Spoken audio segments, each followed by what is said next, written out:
Can an inanimate object have debt? Well, I've met people who owe a lot of money, and they seem pretty inanimate, especially when it comes to work. But no, I'm talking about this inanimate object, this Monacor transistor radio.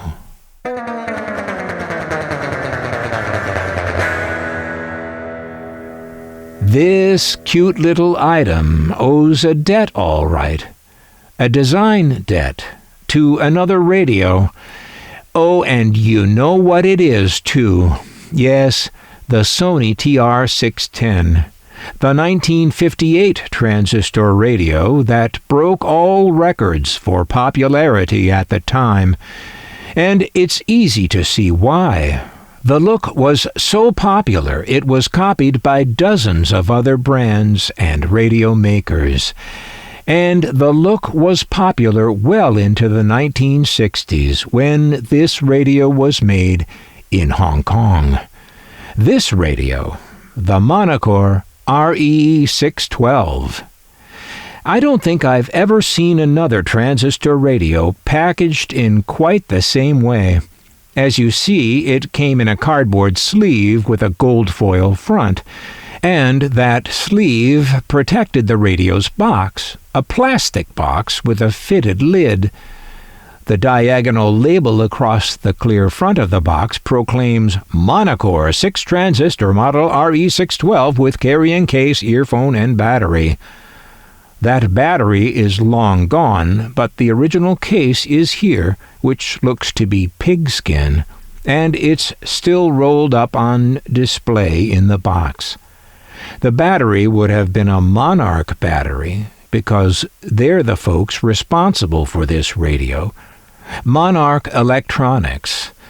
I knew a guy once who used to talk of visiting their store in North Hollywood, the Monarch store, when he was a kid in the early 1960s. A store right next to Monarch's warehouse and packed with inexpensive and fun electronic items and stereo gear newly imported from the Far East. He told me they used to have overstocks and closeouts back when those things really meant something, and prices would be slashed to peanuts, like 90% off sometimes. That sounds like great fun, and I'm sorry I missed it. In addition to their Monacor products, they sold electronics under the Monarch brand, and I prize very much the examples I've been able to find of those Monarch radios and things. Watch for some future video on those. They are terrific. Now here's something you might not have expected. Monarch was still making tube radios in 1964, as shown here in their catalog. Radios in 6 lovely telephone colors. And it seems they had more than one strategically located warehouse, in addition to their Laurel Canyon, North Hollywood head office. They were also in Chicago, in New York, and in East Point, Georgia. All merchandise returns for credit must first be authorized by the head office in North Hollywood, California. Minimum billing $25. Monarch had hi-fi gear, tape recorders, and all kinds of parts, tools, and test equipment. There's a Monarch Electronics active today in Florida, but there is no relation between it and the old Southern California-based distributor that gave us this terrific Monacor. Buried in the box under the rolled-up case, I found this, the earphone, still in its original bag. And the circuit diagram is here too.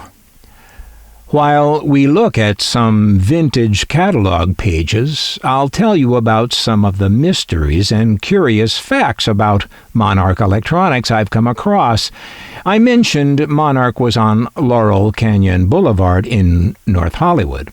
And yes, we're talking that same Laurel Canyon where so many music luminaries lived and misbehaved in the late 1960s, including Joni Mitchell, the Byrds, Frank Zappa, Linda Ronstadt, Jackson Browne, and, as they say, many more. But those houses are in the hills as Laurel Canyon Boulevard heads north from Hollywood. Keep going north 2 or 3 miles, and Laurel Canyon descends into the San Fernando Valley, a vast area of Los Angeles that, were it separated from L.A., would be about the size of Chicago, and by population would be America's 6th largest city.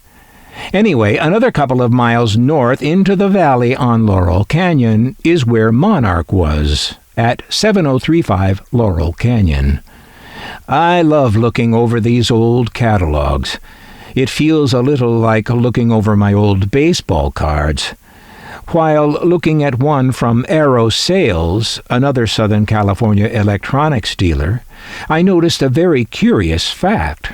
Their 1958 catalog shows them at 7035 Laurel Canyon in North Hollywood, the same address that Monarch would occupy in 1962. So I'm wondering if they were the same company, or did Monarch buy out Aero? I can't find anything definitive either way, but I found another curious fact that defies explanation. I compared the phone numbers of these two outfits. Monarch's number was Triangle 70406. And Aero's number was Stanley 70406.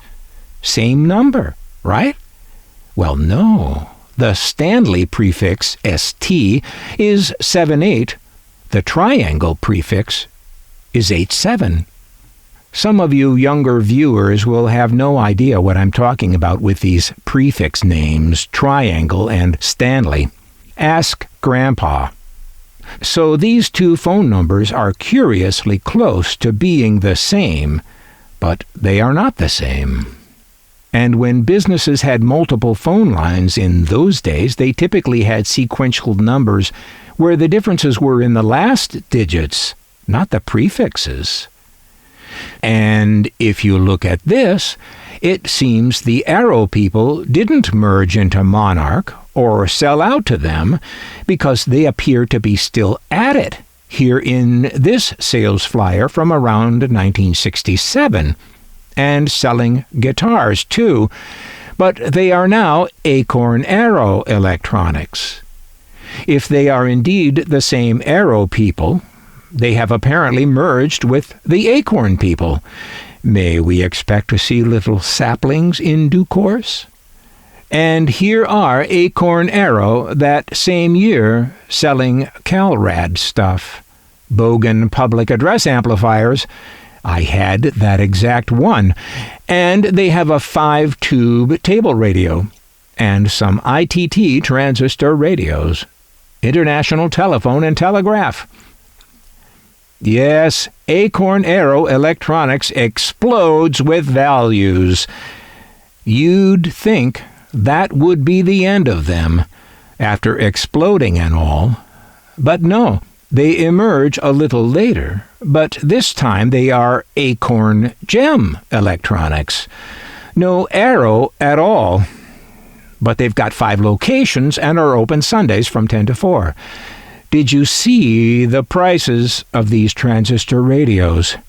$2.99 for that 6 transistor. And it is a beauty, or so is claimed. I'm not proud to admit it, but I have that radio in my collection, and I can tell you that a beauty it is not. Where was I? Oh yeah, the Monacor RE-612.